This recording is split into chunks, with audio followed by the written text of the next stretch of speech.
أعوذ بالله من الشيطان الرجيم. بسم الله الرحمن الرحيم. إن الحمد لله نحمده ونستعينه ونستغفره ونعوذ بالله من شرور أنفسنا ومن سيئات أعمالنا.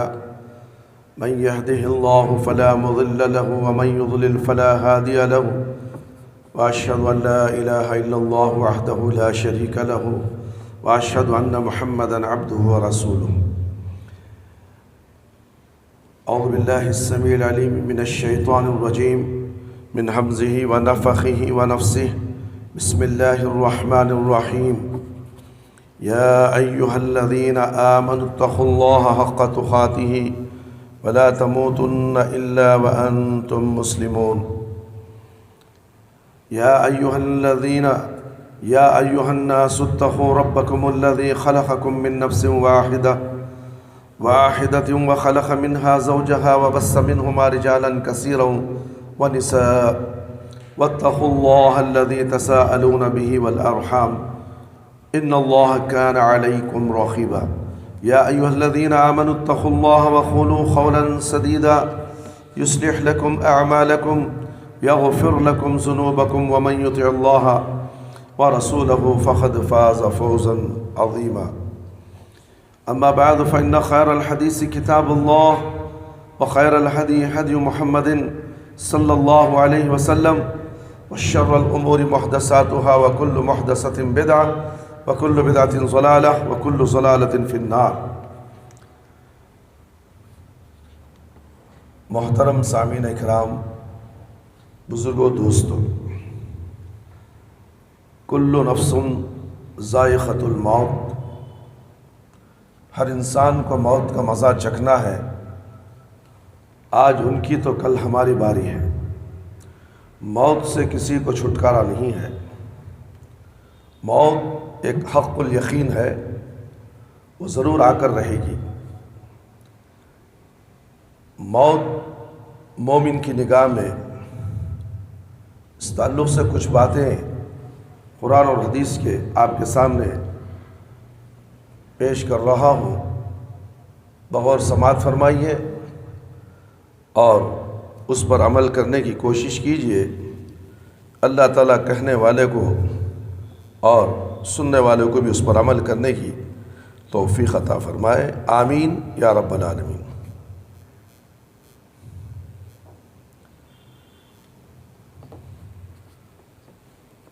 جب تک انسان کی زندگی اور حیات باقی ہے، اس وقت تک اس کو حادثات اور مصائب سے دوچار ہونا.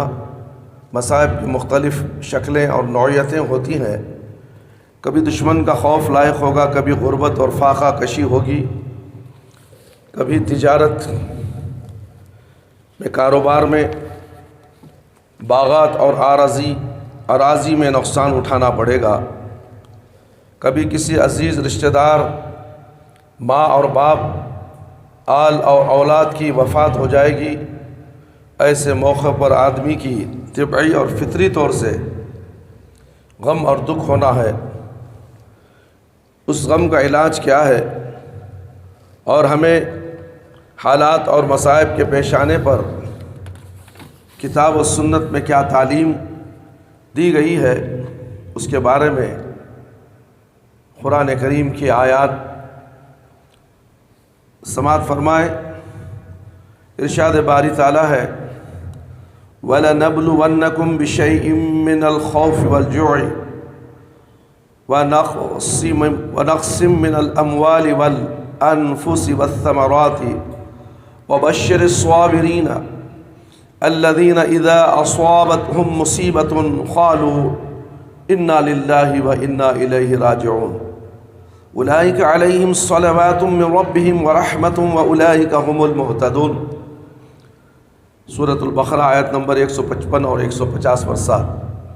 اور ہم کسی نہ کسی طرح تمہاری آزمائش ضرور کریں گے، دشمن کے خوف سے، بھوک سے، مال و جان، پھلوں کی کمی سے، اور ان پر صبر کرنے والوں کو خوشخبری دیجیے جنہیں جب کوئی مصیبت پیش آتی ہے تو وہ کہتے ہیں کہ ہم خود اللہ کی ملکیت ہیں.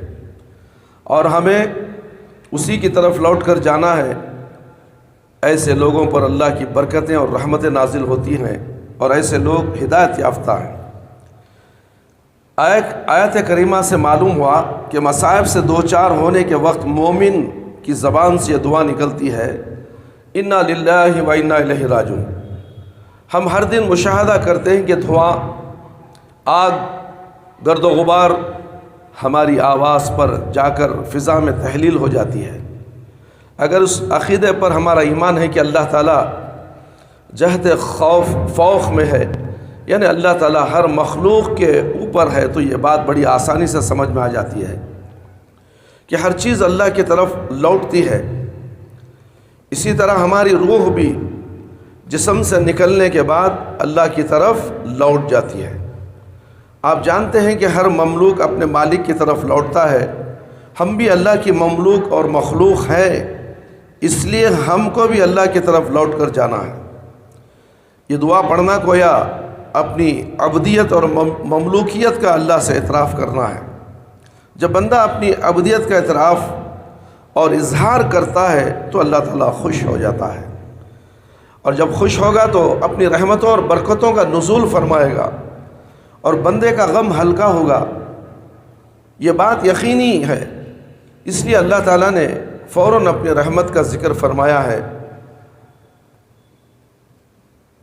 حدیث کے مطالعے سے معلوم ہوتا ہے کہ انا للہ و انا الیہ راجعون کے ساتھ یہ دعا بھی پڑھنی چاہیے، اللہم اجرنی اللہم اجرنی فی مصیبتی واخلف لی خیرا منہا۔ اے اللہ، تو مجھ کو میری مصیبت سے پناہ دے اور اس سے بہتر بدلہ نصیب فرما۔ انا للہ و انا الیہ راجعون پڑھنے کا کیا ثواب اور اس کا کیا اثر ہوتا ہے، اس کے ضمن میں حافظ ابن کثیر رحمۃ اللہ علیہ نے مسند احمد کے حوالے سے ایک حدیث نقل فرمائی ہے، جس کا مفہوم یہ ہے کہ ام سلمہ رضی اللہ عنہا کہتی ہیں، ایک دن میرے شوہر ابو سلمہ رضی اللہ عنہ رسول اللہ صلی اللہ علیہ وسلم کے پاس سے میرے پاس آئے اور کہا، آج رسول اللہ صلی اللہ علیہ وسلم سے میں نے ایک بات سنی ہے جس سے میری طبیعت بہت خوش ہے۔ کہتے ہیں آپ صلی اللہ علیہ وسلم نے فرمایا، اگر کسی مسلمان کو کوئی مصیبت پہنچے اس وقت انا للہ و انا الیہ راجعون پڑھے، پھر یہ پڑھے اللہم اجرنی فی مصیبتی واخلف لی خیرا منہا، تو اس کی دعا کے مطابق اس کا کام کر دیا جائے گا۔ ام سلمہ رضی اللہ عنہا کہتی ہے، میں نے وہ دعا یاد کر لی، اور جب میرے شوہر ابو سلمہ کی وفات ہوئی تو میں نے انا للہ و انا الیہ راجعون پڑھا اور یہ دعا اللہم اجرنی فی مصیبتی واخلف لی خیرا منہا پڑھی۔ پھر میں نے معنی پر غور کیا تو میں نے کہا، بھلا ابو سلمہ رضی اللہ عنہ سے بہتر شوہر کون ہو سکتا ہے؟ لیکن پڑھتی رہی۔ جب میری عدت ختم ہوئی تو رسول اللہ صلی اللہ علیہ وسلم میرے گھر تشریف لائے اور اندر آنے کی اجازت مانگی۔ اس وقت میں ایک چمڑے کو دباغت دے رہی تھی۔ خیر میں ہاتھ دھو کر تیار ہوئی اور آپ صلی اللہ علیہ وسلم کو اندر آنے کی اجازت دی۔ میرے پاس چمڑے کا ایک تکیہ تھا، اسی کو آپ صلی اللہ علیہ وسلم کے لیے رکھ دیا۔ آپ صلی اللہ علیہ وسلم اس پر ٹیک لگا کر بیٹھے اور مجھ سے اپنی شادی کا پیغام دیا۔ اللہ اکبر! دیکھیں دعا کا اثر۔ اسی لیے کہتا ہوں، لاک ڈاؤن ہو گیا، دکان بند ہو گیا، پریشان مت ہو جاؤ میرے بھائی، انا للہ و انا الیہ راجعون پڑھو۔ اللہم اجرنی فی مصیبت، یہ مصیبت ہے، اے اللہ اس سے اچھا بدلہ ہمیں عطا کر۔ اللہ ضرور دے گا، اخلاص کے ساتھ پڑھو تو صحیح، معنی مطلب جانو تو صحیح۔ بس لاک ڈاؤن ہو گیا، کھائیں گے کیا، پیئیں گے کیا، مریں گے کیا؟ اللہ تعالیٰ پیدا کیا ہے، موت تو وہی دے گا، روزی دینے کا اللہ نے وعدہ کیا، روزی وہ دے گا۔ اللہ سے روزی مانگو، اللہ پر بھروسہ رکھو، توکل اللہ پر رکھو۔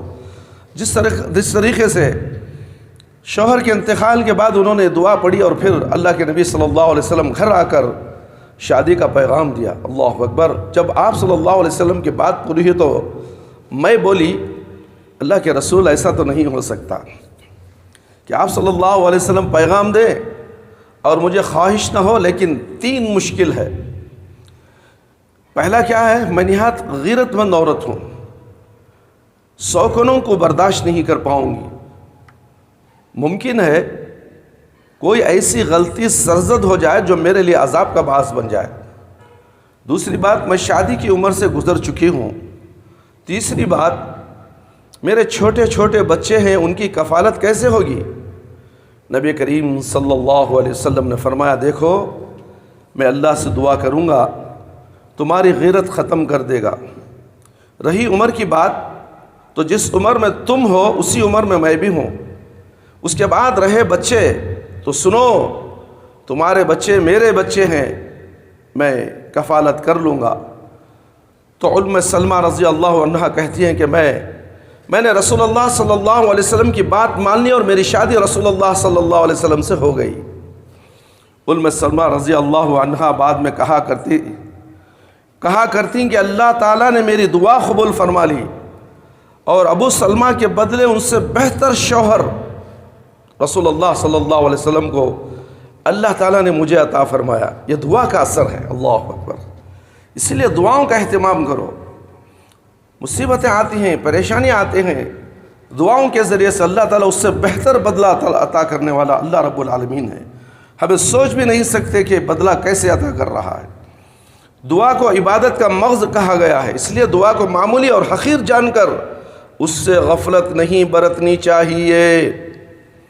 ہر نماز کے بعد، جو فرض نماز ہوتی ہے، اس نماز کے بعد دعا کا مانگنا ضروری ہے، اور اللہ تعالیٰ کہتا ہے کہ اس دعا کو میں قبول کرتا ہوں، بلکہ اخلاص ہو، شرک نہیں ہو، بدعت سے پاک صاف ہو، صرف ایک اللہ کی عبادت کرنے والا ہو اور ایک نبی صلی اللہ علیہ وسلم کی اطاعت کرنے والا ہو، اور نماز کے بعد ہر نماز میں دعا کرے اپنے لیے، اپنے بیوی بچوں کے لیے۔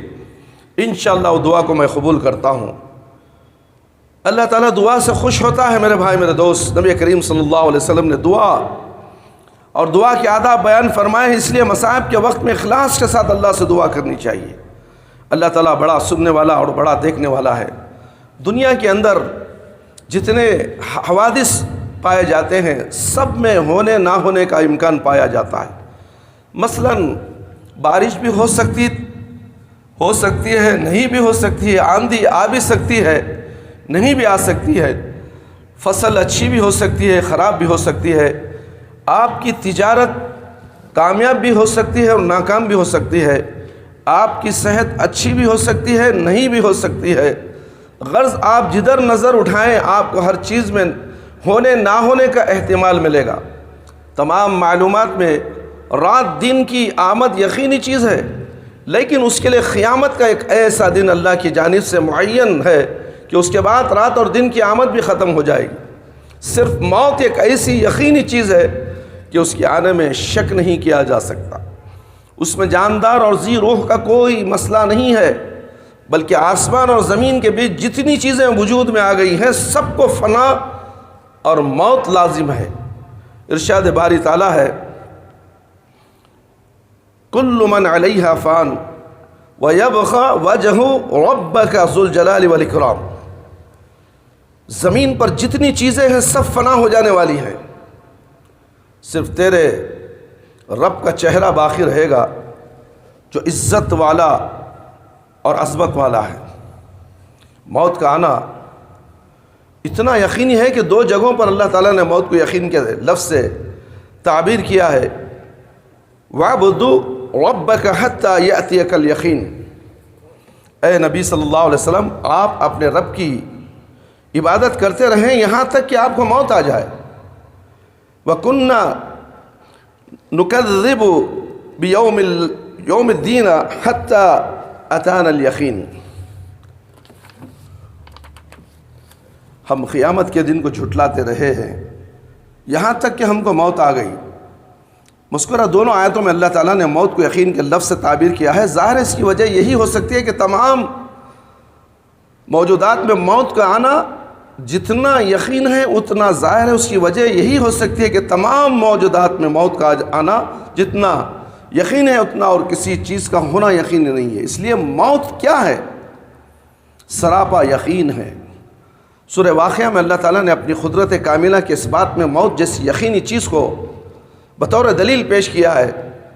فلولا اذا بلغت الحلقوم وانتم حينئذ تنظرون ونحن اقرب الیہ منکم ولکن لا تبصرون فلولا ان کنتم غیر مدینین ترجعونها ان کنتم صادقین۔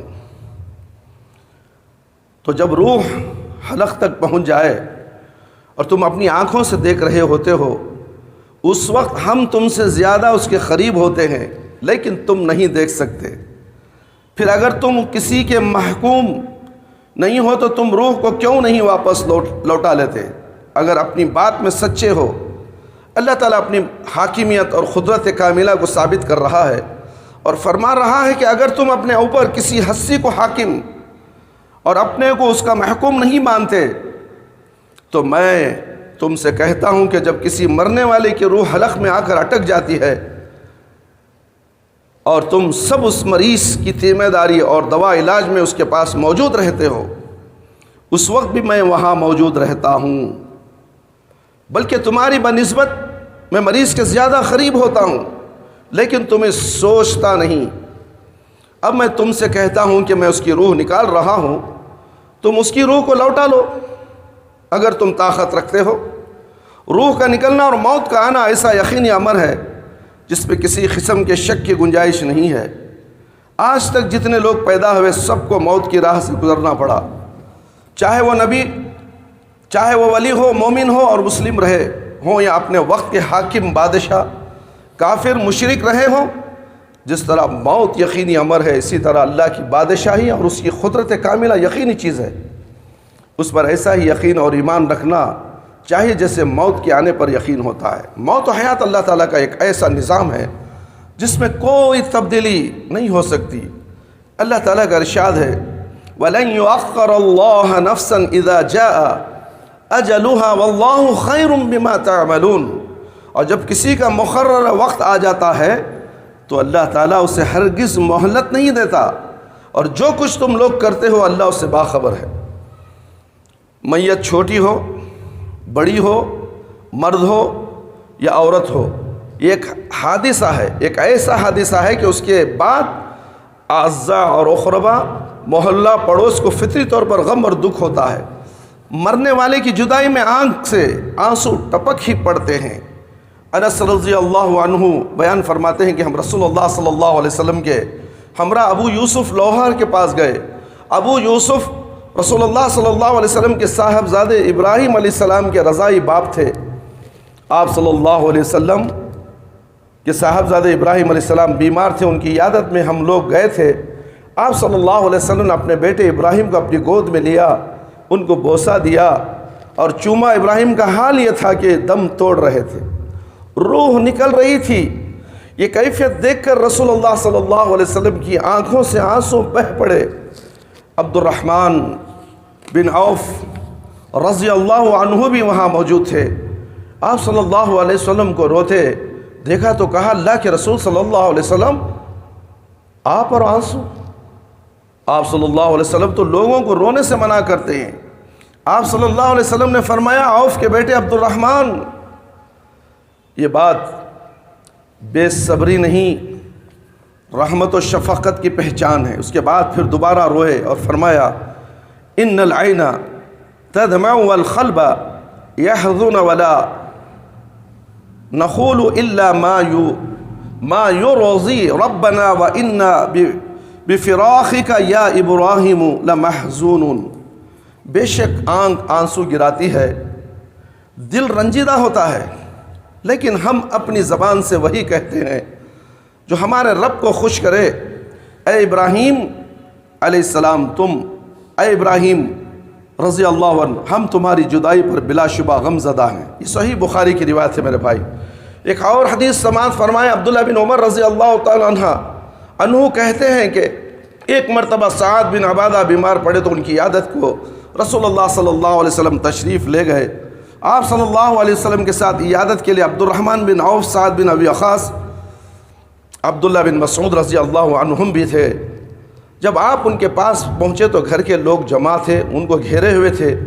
آپ نے بھیڑ دیکھ کر پوچھا کیا وفات ہو گئی؟ لوگوں نے بتایا نہیں، اللہ کے رسول صلی اللہ علیہ وسلم کیفیت دیکھ کر رسول اللہ صلی اللہ علیہ وسلم پہ رو پڑے۔ آپ کو روتے دیکھ کر سارے لوگ رونے لگے۔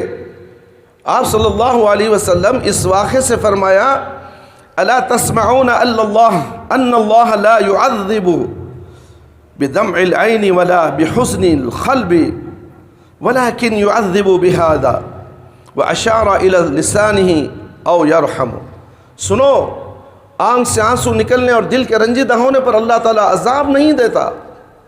آپ صلی اللہ علیہ وسلم نے زبان کی طرف اشارہ کر کے فرمایا اس کی وجہ سے اللہ تعالیٰ عذاب دے گا یا رحم کرے گا۔ صحیح بخاری کی روایت ہے۔ یہ دو حدیثیں آپ کو سنائی گئی ہیں، دونوں حدیثوں میں خود رسول اللہ صلی اللہ علیہ وسلم کے رونے کا ذکر ہے۔ آپ صلی اللہ علیہ وسلم نے مریض کی حالت اور کیفیت دیکھی اور آپ کی آنکھوں سے آنسو بہہ پڑے۔ آپ انسان تھے، اللہ تعالیٰ نے آپ کے سینے میں ایک مہربان دل رکھا تھا۔ آنسو کا بہنا ایک طبعی اور فطری بات تھی، اس لیے عبد الرحمن بن عوف رضی اللہ عنہ کے اعتراف کرنے پر آپ صلی اللہ علیہ وسلم نے آنسوں کے گرنے کو رحمت اور شفقت سے تعبیر کیا۔ دوسری حدیث میں اس بات کی صراحت ہے کہ آنسو گر جانے پر اللہ تعالیٰ عذاب نہیں دیتا۔ یہ تو محبت کی پہچان ہے۔ ہاں، چیخنے، چلائے، ہائے وائے کرے، زبان سے ناجائز اور نازیبہ کلمات نکالے جو اللہ کی مرضی کے خلاف ہوں تو وہ حرام ہے اور اس پر اللہ تعالیٰ عذاب دے گا۔ زمانے جاہلیت میں مردوں پر رونا پیٹنا فخر سمجھا جاتا تھا، جس پر جتنا زیادہ رویا اور چیخا جائے وہ اتنا ہی زیادہ معزز اور محترم مانا جاتا تھا۔ رئیسوں اور سرداروں کی موت پر چیخنے چلانے کا خاص اہتمام ہوتا تھا۔ کرائے پر رونے اور نوحہ اور بین کرنے والی مخصوص عورتیں ہوا کرتی تھیں۔ جب کوئی سردار اور رئیس مرتا تو کرائے کی عورتیں پہنچ جاتی اور نوحہ اور بین کرتی ہیں، چیختی اور چلاتی۔ یہ ساری چیزیں اسلامی آداب کے خلاف ہیں۔ اس لیے نبی کریم صلی اللہ علیہ وسلم اسلام لانے والی عورتوں سے جب بیعت لیتے تو اس میں نوحہ نہ کرنے کی شرط رکھتے تھے۔ عطیہ رضی اللہ عنہ کہتی ہیں کہ اخذ علینا النبی صلی اللہ علیہ وسلم عند البیعۃ ان لا نوح۔ بخاری کی روایت ہے، یعنی رسول اللہ صلی اللہ علیہ وسلم نے ہم سے بیعت لیتے وقت ایک شرط یہ بھی رکھی تھی کہ ہم نوحہ نہیں کریں گے۔ کسی میت پر گریباں پھاڑنے والی، بال نوچنے والی، اپنے منہ پر تماچا مارنے والی، دھول ڈالنے والی، چیخ پکار کرنے والی کے بارے میں آپ صلی اللہ علیہ وسلم کا ارشاد گرامی ہے کہ ایسی عورت مسلمانوں کی جماعت میں شمار نہیں کی جائے گی۔ عبداللہ بن مسعود رضی اللہ تعالیٰ عنہ سے روایت ہے کہ وہ کہتے ہیں رسول اللہ صلی اللہ علیہ وسلم نے فرمایا لیس منا ما ضرب الخدود وشق الجبوب ودعا بدعوى الجاہلیہ۔ بخاری کی روایت ہے، یعنی جو آدمی گالوں پر تماشا مارے گا، گریباں پھاڑے اور جاہلیت کی پکار لگائے اور دوسرے طریقے پر نہیں، ہمارے طریقے پر نہیں ہے۔ ابو بکر رضی اللہ عنہ کی وفات پر کچھ عورتوں نے ان کے گھر نوحہ کرنا شروع کر دیا۔ ان میں ابو بکر رضی اللہ عنہ کی بہن عروہ بھی شامل تھی۔ عمر رضی اللہ عنہ کو پتہ چلا تو انہوں نے منع کیا، لیکن وہ نہیں مانی۔ عمر رضی اللہ عنہ نے حشام بن ولید کو حکم دیا کہ نہیں مانتی تو انہیں کوڑے لگاؤ۔ انہوں نے کوڑا لگانا شروع کیا تو جتنی نوحہ کرنے والی تھی سب بھاگ نکلی۔ اللہ اکبر۔ یہ صحیح بخاری کی روایت ہے۔ دنیا مصائب کی عام جگہ ہے، چھوٹا بڑا ہو، حاکم ہو، محکوم ہو، امیر ہو یا غریب ہو، کسی کو مصائب اور حادثات سے چھٹکارا نہیں۔ چھوٹی یا بڑی مصیبت سے ہر ایک کو گزرنا ہے۔ ان مصائب میں سب سے بڑی مصیبت کسی کی موت ہے۔ ایسے موقع پر ہمیں صبر کا راستہ اور اصحاب رسول صلی اللہ علیہ وسلم کا اسوہ اختیار کرنا چاہیے۔ شریعت کی نگاہ میں وہی صبر قابل قدر ہے اور باعث ثواب ہے جو چوٹ لگتے ہی اختیار کیا جائے۔ مرور ایام کے بعد خود ہی صبر ہو جاتا ہے، اس لیے اس کی صبر کوئی قدر و قیمت شریعت کی نگاہ میں نہیں ہے۔ انس رضی اللہ عنہ کہتے ہیں کہ ایک مرتبہ نبی کریم صلی اللہ علیہ وسلم کا گزر ایک ایسی عورت کے پاس سے ہوا جو اپنے بیٹے کی قبر کے پاس بیٹھی رو رہی تھی۔ آپ صلی اللہ علیہ وسلم نے فرمایا اللہ سے ڈرو، صبر کرو۔ عورت آپ کو پہچانتی نہیں تھی، اس نے جھٹ سے کہہ دیا انک الیک عنی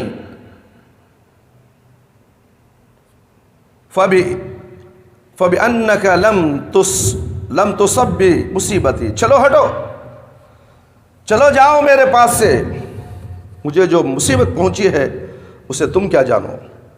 بعد میں لوگوں نے بتایا کہ وہ نبی صلی اللہ علیہ وسلم تھے، تو بھاگتی ہوئی نبی صلی اللہ علیہ وسلم کے پاس آئی اور کہا میں آپ صلی اللہ علیہ وسلم کو نہیں پہچان سکی، گستاخی معاف ہو، مجھے معاف فرمائے۔ آپ صلی اللہ علیہ وسلم نے فرمایا انما الصبر عند الصدمۃ الاولی، چوٹ لگتے ہی جو صبر کیا جائے وہی حقیقی صبر ہے، اور اسی پر ثواب مرتب ہوتا ہے۔ صحیح بخاری کی روایت ہے۔ معلوم ہوا کہ شریعت کی تعلیم کے مطابق مصائب پر صبر کرنا چاہیے، اور صبر بھی اول مرحلے میں کیا جائے تاکہ صبر پر اللہ کی جانب سے ثواب حاصل ہو۔ رونے پیٹنے نوحہ بین کرنے کے بعد اگر صبر کیا جائے تو اس پر کوئی ثواب نہیں ملے گا، بلکہ نوحہ اور بین جو شریعت کے نزدیک حرام ہے اس کے ارتکاب پر گناہ مل سکتا ہے، عذاب بھی ہو سکتا ہے۔ غم کو چھپانے اور صبر کرنے کی ایک بہترین مثال آپ کے سامنے پیش کی جا رہی ہے۔ انس رضی اللہ عنہ کہتے ہیں کہ ابو طلحہ کا ایک بیٹا بیمار پڑا اور مر بھی گیا۔ ابو طلحہ رضی اللہ عنہ اس وقت گھر پر نہیں تھے۔ ابو طلحہ کی بیوی ام سلیم، انس رضی اللہ تعالیٰ عنہ کی ماں نے دیکھا کہ لڑکا مر گیا ہے تو اس کے گھر کے ایک گوشے میں رکھ دیا اور گھر کا کھانا وغیرہ تیار کر کے خود بھی تیار ہو گئی۔ جب ابو طلحہ رضی اللہ عنہ گھر تشریف لائے تو پوچھا لڑکے کا کیا حال ہے؟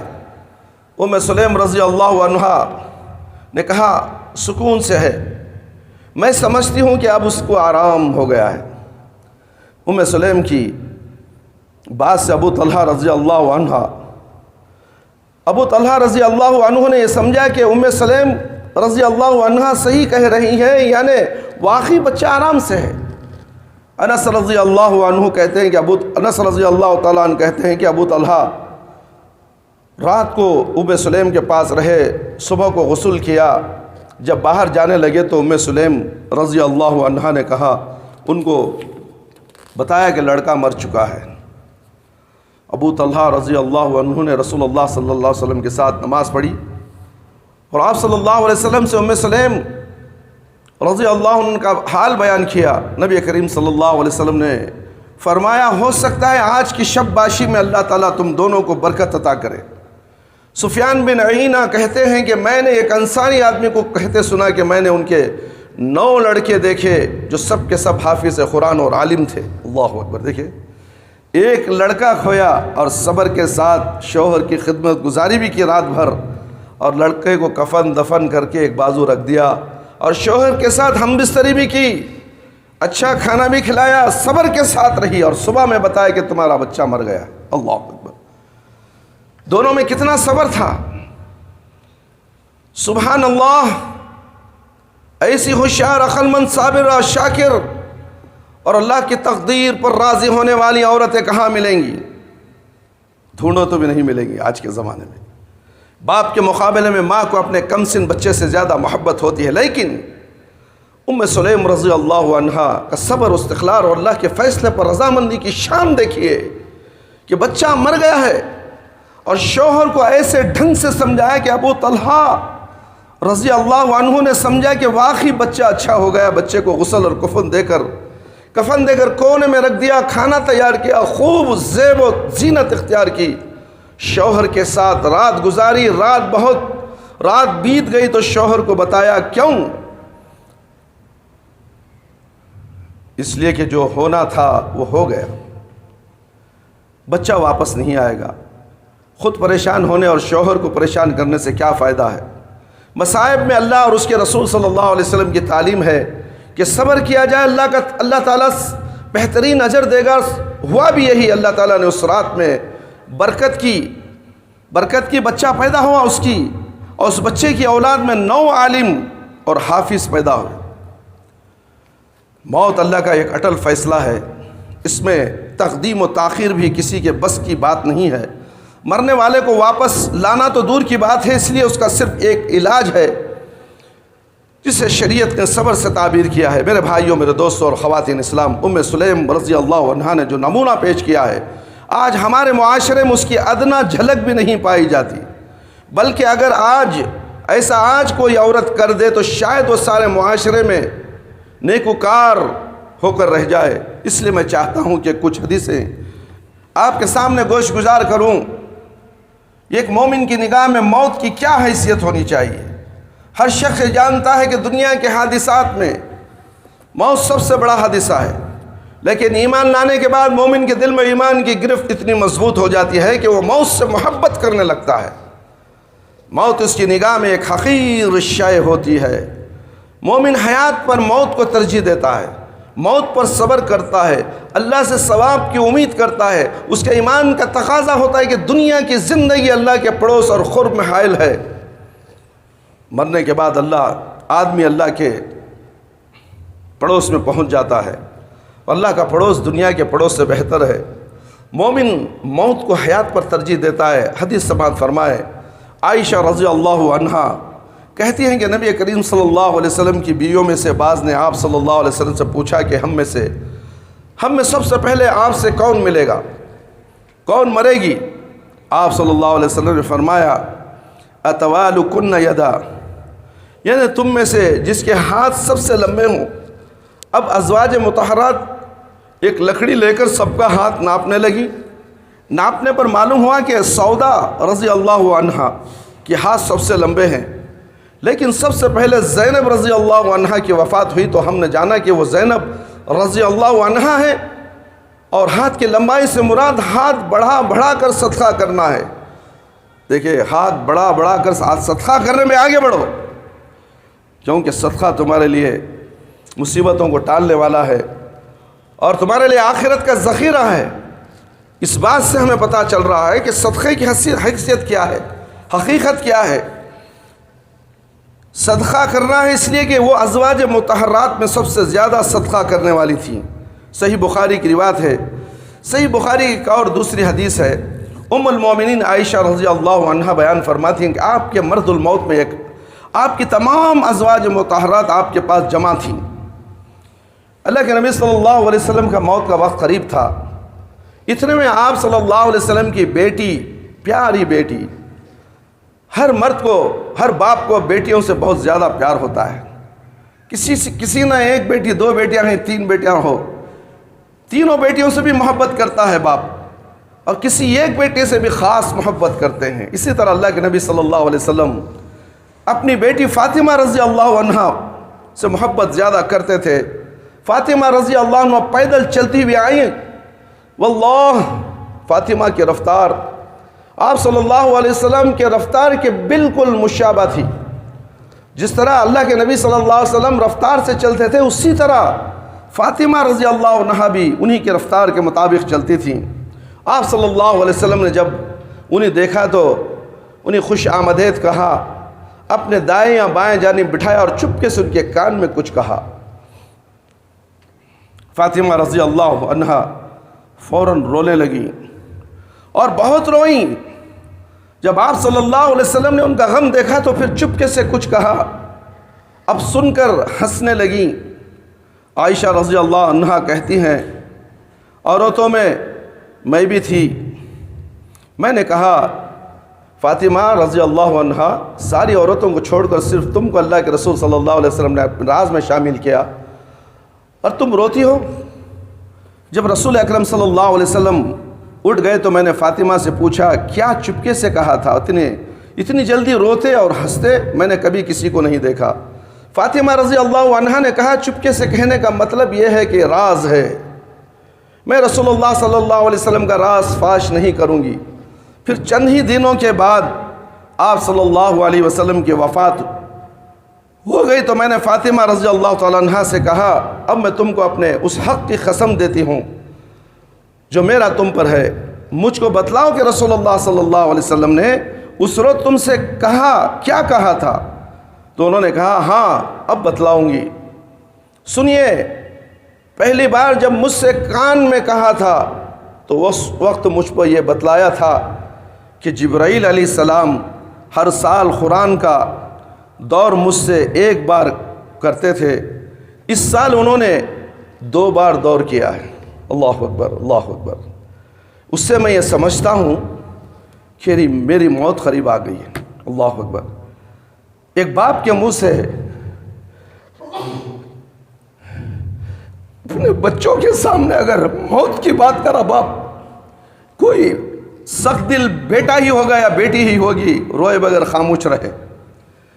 وہ بھی ہمارے پیارے نبی صلی اللہ علیہ وسلم جو اپنی زبان سے اپنی موت کا ذکر کر رہے ہیں۔ بہت سے لوگ کہتے ہیں کہ نبی زندہ ہیں، یہاں قرآن کہتا ہے کہ نبی صلی اللہ علیہ وسلم موت، پیاری بیٹی کہتی ہے کہ میری موت کا وقت قریب آ گیا ہے، یہ اللہ کے نبی صلی اللہ علیہ وسلم نے سے کہا ہے۔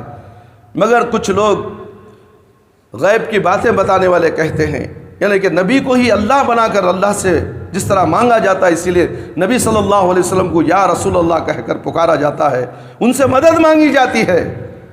میرے بھائی، یہ سب غلط چیز ہے۔ زندہ ہیں، کیسے ہیں، کیا ہیں، وہ صرف اللہ رب العالمین جانتا ہے۔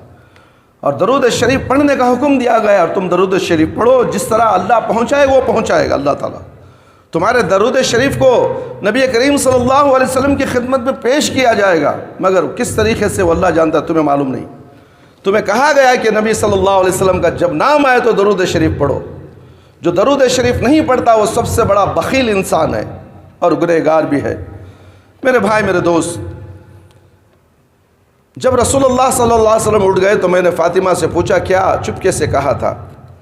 اب نبی کریم جب انتقال ہو گیا تو انہوں نے کہا کہ میں ضرور بتاؤں گی۔ جبرائیل علیہ السلام ہر سال قرآن کا دور مجھ سے ایک بار کرتے تھے، اس سال انہوں نے 2 بار دور کیا ہے، اس سے میں سمجھتا ہوں کہ میری موت قریب آ گئی ہے، لہذا تم اللہ سے ڈرو اور صبر اختیار کرو، میں تمہارے لیے آخرت کا اچھا پیش رفت ہوں۔ فاطمہ رضی اللہ تعالیٰ عنہ کہتی ہیں کہ اس وقت میں روئی تھی، پھر جب آپ نے میری بے قراری دیکھی تو دوبارہ مجھ سے کان میں کہا، فاطمہ رضی اللہ عنہا، کیا تم یہ پسند نہیں کرتی کہ جنت میں مومنہ عورتوں کی سردار بنو؟ یا یہ کہا اس امت کی عورت کی سردار بنو؟ صحیح بخاری کی روایت ہے۔ جب یہ الفاظ سنی تو خوشی سے ہنسی نکل گئی، مسکرانے لگ گئیں۔ عائشہ رضی اللہ عنہ کی ایک دوسری روایت میں یوں وارد ہے، پھر مجھ سے سرگوشی کی اور بتایا کہ تم میرے گھر والوں میں سب سے پہلے مجھ سے ملو گی۔ تو میں سن کر ہنس پڑی، قیامت کے دن جنت میں سب سے پہلے تم مجھ سے ملو گی، تو ہنس پڑی۔ صحیح بخاری کی روایت۔ علامات نبوہ، ابھی جو 2 روایتیں آپ کو سنائی گئی ہیں ان کا تعلق آپ صلی اللہ علیہ وسلم کے مرض الموت سے ہے، اور روایتوں میں ذکر یا تو ازواج مطہرات کا ہے یا آپ کی بیٹی فاطمہ رضی اللہ عنہ کا ہے۔ موت ایک ایسا حادثہ ہے کہ آدمی اس سے بچنے اور بھاگنے کی کوشش کرتا ہے، لیکن آپ صلی اللہ علیہ وسلم نے سنا کہ ازواج مطہرات رضی اللہ عنہن آپ سے ملنے اور اپنے مرنے کا وقت پوچھ رہی ہے۔ موت انہیں اتنی پیاری تھی، فاطمہ رضی اللہ عنہ کا یہ حال ہے کہ اپنی موت کی خبر سنتی ہے تو خوش ہو جاتی ہے اور رولائی نے ہنسی میں بدل جاتی ہے۔ معلوم ہوا کہ مومن کی نگاہ میں موت کی کوئی حیثیت نہیں، مرنا جینا اللہ کا ایک نظام ہے جو اللہ کی مرضی کے مطابق چلتا رہے گا۔ حیات اس لیے نہیں کہ اس پر خوشی منائے اور موت اس لیے نہیں کہ اس پر غمی منائے، اللہ کی تقدیر پر راضی رہنا چاہیے۔ خنسا رضی اللہ عنہا عرب کی 2 مشہور شاعرہ ہیں جنہوں نے اپنی شاعری میں بے پناہ شہرت حاصل کی۔ مرثیہ گوئی میں پورے عرب کے اندر ان کی کوئی نظیر نہیں ملتی۔ سوق و عکاظ میں ان کے خیمے کے دروازے پر لکھا جاتا، اورسل عرب، یعنی پورے عرب میں سب سے بڑی مرثیہ گو۔ انہوں نے جاہلیت اور اسلام دونوں دور پایا۔ 8 ہجری میں اپنی قوم کے وفد کے ہمراہ مدینہ آئی، مشرب اسلام ہوئی۔ کہا جاتا ہے ان کے 2 بھائی تھے، معاویہ اور صخر، دونوں بھائی آگے پیچھے قبائلی جنگوں میں مار دیے گئے۔ خنسا اپنے خاندان میں اکیلی لڑکی تھی، اس لیے پورا خاندان ان میں سے بے حد محبت کرتا تھا، اور یہ بھی محبت کا وہ جواب محبت سے دیتی تھیں۔ ان کے بھائی معاویہ کا جب قتل ہوا تو ان کا غم ان سے برداشت نہیں ہو سکا اور بھائی کی جدائی میں شاعری شروع کر دی۔ مرثیہ ان کا خاص موضوع ہوتا۔ انتخامی جنگ میں ان کا دوسرا بھائی صخر بھی قتل کر دیا گیا۔ اکیلے معاویہ ہی کا غم ناقابل برداشت تھا، دوسرے بھائی صخر کی جدائی نے خنسا کو پاگل بنا دیا۔ دن رات ان کا کام تھا رونا اور مرثیہ کہنا، یذکرنی طلوع الشمس صخرا وذکرہ لکل غروب الشمس۔ صبح ہو یا شام ہر وقت مجھے سخر یاد آتا ہے. وَإِن سَخَرًا لَتَأْتُمْ لُحَدَاثَ بِهِ كَأَنَّهُ علم فی رأسہ نار. سخرہ ایک ایسا شخص تھا جس کے اقتداء سردار لوگ کیا کرتے تھے. یوں سمجھو ایک ایسا پہاڑ تھا جس کی چوٹی پر رہنمائی کی آگ جل رہی ہو. خنسا کی زندگی کا دور ہے پہلا دور جاہلیت کا، جس میں وہ اپنے بھائیوں کی جدائی نہیں برداشت کر سکی. ادھر ادھر گھومتی، مرثیہ کہتی، اشعار پڑھتی اور رونے لگتی. ایمان لانے کے بعد اس کی زندگی کا دوسرا دور شروع ہوتا ہے. اس دور کا ایک واقعہ آپ کے سامنے پیش کروں گا انشاءاللہ. اس کے بعد میں اپنی بات ختم کر دوں گا. عمر رضی اللہ عنہ کا دور خلافت ہے. 16 ہجری میں قادسیہ کی جنگ، یہ بڑی خطرناک اور معرکۃ العرا جنگ تھی. خنسا کے 4 بیٹے تھے. اپنے چاروں بیٹوں کو نصیحت کی، جوش دلایا اور جنگ میں بھیج دیا. آج اللہ اور اللہ کے رسول کی باتیں بتا کر، دین کی باتیں بتا کر آج کی اولادوں کو نصیحت کرو، جاؤ مسجد میں نماز پڑھ لو، ہرگز پیر نہیں اٹھے گا اسے. یہاں تو جنگ میں مرنا ہے. قربان جائیے اس ماؤں پر جو اپنے بچوں کی تربیت میں سب سے زیادہ حصہ ماؤں کا ہوتا ہے، باپ کا نہیں ہوتا. ماں گھر میں ہوتی ہے اور بچوں کی تربیت گاہ ہے، اسکول ہے، گھر اسکول ہے بچوں کے لیے.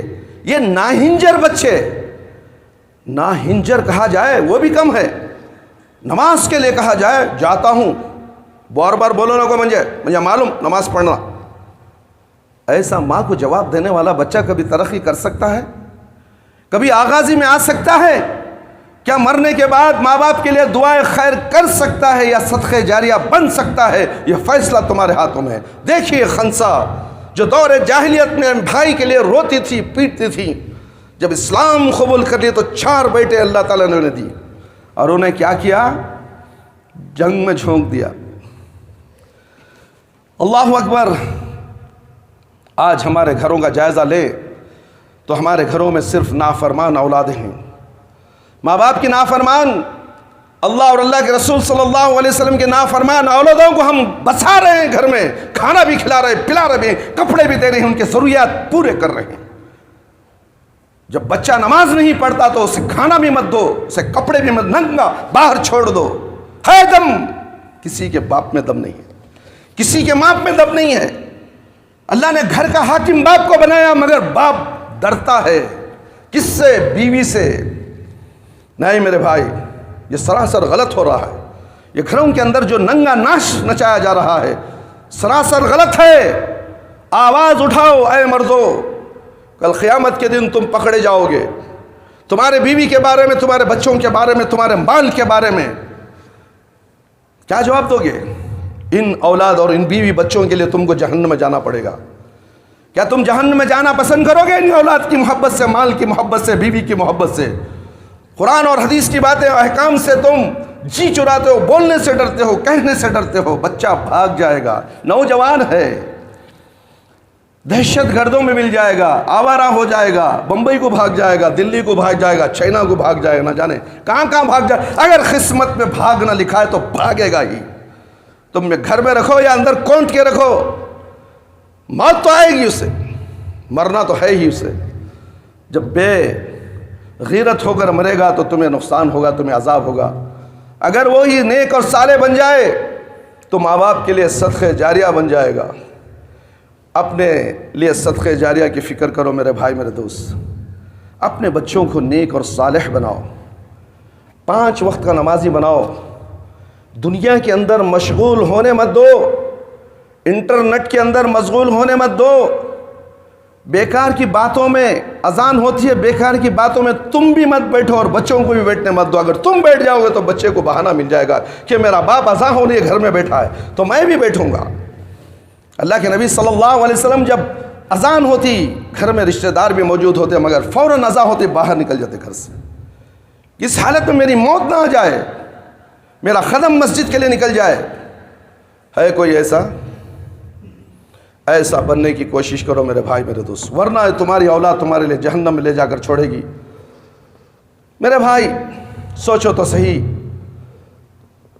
اپنے چاروں بیٹوں کو نصیحت کی، جوش دلایا اور جنگ میں بھیج دیا۔ بیٹوں نے مال کی وصیت کے مطابق، ماں کی وصیت کے مطابق بڑی بے جگری اور بہادری سے جنگ میں حصہ لیا، اور ایک کے بعد دیگر چاروں بیٹے شہید ہو گئے۔ اللہ اکبر، چاروں کے چاروں۔ ہم ایک بیٹا رکھ لے کو روتی ہیں، ارے انہیں مر گیا تو کیا ہوئیں گا، چاروں بیٹے مر گئے اللہ کی راہ میں۔ تمہارا ایک بیٹا مسجد جا کے مر گیا تو مر جانے دو، موت آ جائے گی، ڈرتے کیوں؟ روزی دینے والا رب العالمین، یہ بڑا ہو کر مجھے کمائے گا، لات مارے گا تمہیں۔ جب یہ کمائے گا، کمانے لگ جائے گا۔ ہم نے بہت سے گھرانوں کے واقعات کو ہم نے مشاہدہ کیا ہے، سنا ہے، دیکھا ہے۔ جب اولاد کمانے لگ جاتی ہے تو باپ کو اپنے پیروں پر رکھتی ہے، یاد رکھو۔ جب اس کی شادی ہو جاتی ہے تو باپ کو باہر کے دیوان خانے میں رکھتی ہے، جاؤ تمہارا کھانا وہاں رکھا ہے، کھا لو، جاؤ بازو میڈیکل شاپ ہے وہاں سے یہ گولیاں لے کر آؤ، جاؤ، اللہ اکبر، گولیاں لا کر یہاں رکھ دو، ہم آگ اٹھا لیں گے۔ یہ حیثیت ہو جائے گی اگر تمہیں اپنی اولادوں کو نصیحت نہیں کرو گے، دینی تعلیم سے آراستہ نہیں کرو گے۔ دنیا کی تعلیم، دنیا کی تعلیم، دنیا کی تعلیم، یہ دنیا بن جائے گا، دنیا دار بن جائے گا۔ نہ اللہ کا ڈر، نہ پیارے نبی صلی اللہ علیہ وسلم کی شریعت کا، احکام کا، اسے اہتمام کرنے کا ڈر ہوگا۔ میرے بھائی، چاروں بیٹوں کی موت ہو گئی، وہ ماں کا کیا حال ہوگا، کیا حال ہوگا میرے بھائی، میرے دوست؟ شوہر بھی چلا گیا، ماں اکیلی، کس کے سہارے؟ وہ رب العالمین کے سہارے، جس نے ماں کو پیدا کیا، پھر اس کے بعد اس کے بچوں کو بھی پیدا کیا، اسے بھی روزی دینے والا، ان کو بھی روزی دینے والا، اور بہترین روزی رساں صرف رب العالمین۔ ایک کے بعد دیگر چاروں بیٹے شہید ہو گئے۔ جب بیٹوں کی شہادت کی خبر بوڑھی ماں کو بوڑھی ماں میرے بھائی، نوجوان ماں نہیں، ایک کے بعد دیگر چاروں بیٹے شہید ہو گئے۔ جب بیٹوں کی شہادت کی خبر بوڑھی ماں کو پہنچی تو بے ساختہ اس کی زبان سے یہ کلمات نکلے، الحمدللہ الذی، یاد رکھو، کان کھول کر سن لو، الحمدللہ الذی شرفنی بقتلہم وارجو ان جمعنی بہم فی مستقر رحمہ۔ شکر ہے، موت پر شکر ادا کر رہی ہیں، شکر ہے اللہ کا جس نے اس کی شہادت سے مجھے عزت بخشی، اللہ اکبر، اور اللہ سے امید ہے کہ وہ ہم سب کو اپنی رحمت کے مقام پر ملائے گا۔ رحمت کا مقام جنت الفردوس ہے۔ سنا آپ نے کتنا فرق ہے ایمان اور کفر میں؟ جو عورت کفر کی حالت میں اپنے بھائی کا غم نہیں برداشت کر پا رہی تھی، وہی عورت اسلام لانے کے بعد اپنے 4 سگے بیٹوں کی موت کا غم برداشت کر رہی ہے اور اللہ کا شکر ادا کر رہی ہے۔ ایمان لانے کے بعد انسان کا دل روشن ہو جاتا ہے، اس کا حق و باطل کی تمیز حاصل ہو جاتی ہے، اور وہ یہ سمجھتا ہے کہ اللہ کی اس کائنات میں موت و حیات، اس کے علاوہ جو بھی فیصلہ ہوتا ہے وہ سب اللہ کے حکم سے ہوتا ہے۔ موت و حیات بھی اللہ کا ایک فیصلہ ہے، اس پر صبر کرنا، شکر کرنا چاہیے اور اللہ کے فیصلے پر راضی رہنا چاہیے۔ کسی کی موت پر جزا اور فضا اور نوحہ بن کفر کی پہچان ہے، اور صبر اور شکر ایمان کی پہچان ہے۔ خنسا کا یہ واقعہ ہماری تسلی کا بہترین سامان ہے۔ میرے بھائی، میرے دوست، ہمیں اللہ سے دعا کرنا چاہیے کہ ایسے ان واقعات کے کلمات جو ہیں ہمارے ساتھ بھی گزرتے ہیں، ہمیں بھی حادثات سے دوچار ہونا پڑتا ہے۔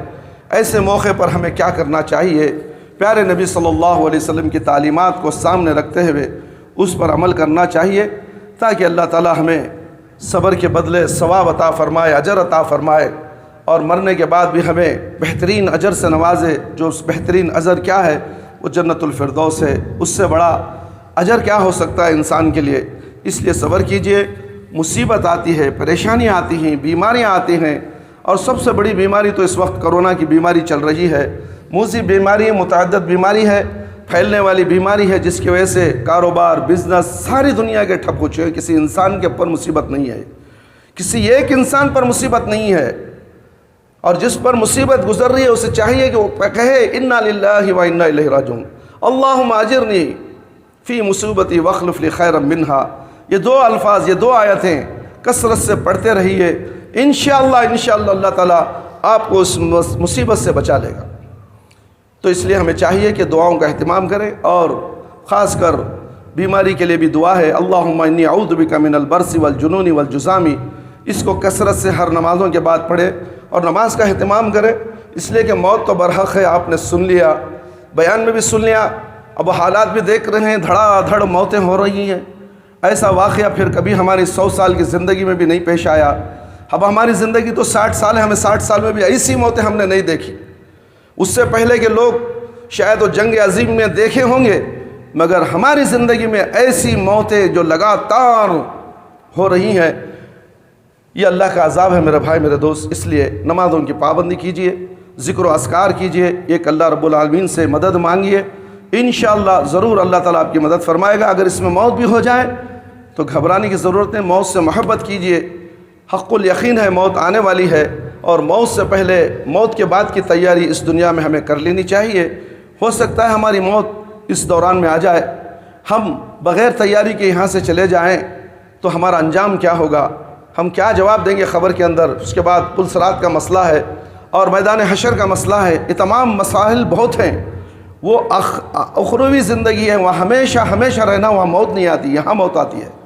وہاں موت نہیں تو موت مانگے تو بھی نہیں، چاقو لے گا گلہ کاٹ لے تو بھی نہیں، موت ہی نہیں ہے وہاں عذاب ہی عذاب ہے، یا تو ثواب ہی ثواب ہے۔ دو چیزوں کے لیے ہمیں اس دنیا میں تیاری کرنا ہے، اسی تیاری کے لیے اللہ تعالیٰ نے یہ کرونا کا عذاب لایا ہے، تاکہ مسلمان ہوش کے ناخن لیں، واپس پلٹ کر میری طرف آ جائیں، ایک اللہ کی عبادت کریں، ایک نبی صلی اللہ علیہ وسلم کی اطاعت و فرما برداری کریں۔ انشاءاللہ اس میں کامیابی ہے۔ اللہ تعالی ہم سب کو 5 وقتہ نمازی بنا دے، وقت پر نماز پڑھنے والا بنا دے، ہماری نمازوں میں خشوع اور خضوع عطا فرما، ہماری جائز دعاؤں کو قبول فرما لے۔ اے اللہ تو رحم کرنے والا، ہم سب پہ رحم فرما۔ اے اللہ ہمارے گھر والوں کو صحت و عافیت عطا فرما۔ اے اللہ ہمارے بیوی بچوں کو صحت و عافیت عطا فرما۔ اے اللہ ہمارے محلے والوں کو صحت و عافیت عطا فرما، ہمارے شہر والوں کو صحت و عافیت عطا فرما، سارے عالم کے مسلمان اور انسانوں کو صحت و عافیت عطا فرما۔ اے اللہ جن کو بھی جہاں بھی ساری دنیا کے کونے کونے میں جہاں بھی اس بیماری میں مبتلا ہیں اور زیر علاج ہیں، اے اللہ تیرے حکم سے شفائے کلی، شفائے عاجلہ، شفائے کاملہ، شفائے دائمہ عطا فرما۔ اے اللہ ہر ایک انسان کی تو مدد فرما میرے پروردگار، اور سیدھی راہ دکھا، صراط مستقیم پر چلا دے، شرک سے بچا لے، بدعت سے بچا لے۔ اے اللہ میدان حشر میں رسوائی سے بچا لے، قبر کے عذاب سے بچا لے، جہنم کی آگ سے بچا لے۔ اے اللہ جب ہماری موت آئے تو اس وقت ہماری زبان پر کلمہ لا الہ الا اللہ محمد الرسول اللہ جاری رہے۔ ربنا تقبل منا انك انت السميع العليم وتب علينا انك انت التواب الرحيم سبحان ربك رب العزة عما يصفون وسلام على المرسلين والحمد لله رب العالمين يا حي يا قيوم برحمتك استغيث۔